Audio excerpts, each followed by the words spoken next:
प्राय अधिकांश लोक पान खाइबा को भारी पसंद करिथांती आउ ए पानरु आज्ञा बाद पड़ी नाहांती ओडियांक आराध्य देवता महाप्रभु श्री जगन्नाथ काहेकि ना श्री जगन्नाथंक पाखरे प्रत्येक दिन लागि होई थाए तांबूल सेवा बा पान सेवा। तेबे आज वीडियो रे मु आपनकु कहबी पान पत्र बा पान खाइबार उपकारिता संपर्क रे।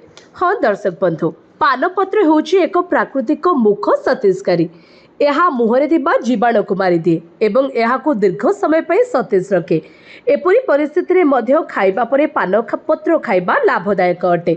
से भली कोष्ठकाठिन्य भली समस्या रे मध्य पान पत्र आराम होइथाय देइथाय। एथिरे थिबा एंजाइम गुड़िको पेटरे पीएच स्तर को संतुलित करती, जहाँ फल रे पेटरे जमा होइथिबा मल बाहर को आसीथाय।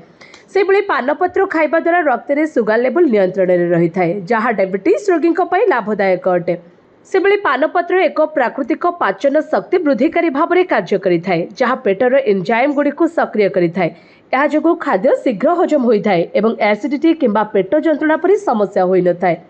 से भली रोग प्रतिरोधक शक्ति पाई पानपत्र एंटीऑक्सीडेंट मिलता है, जहाँ शरीर विषाक्त पदार्थ बाहर करिबारे सहाय्य करिथाय।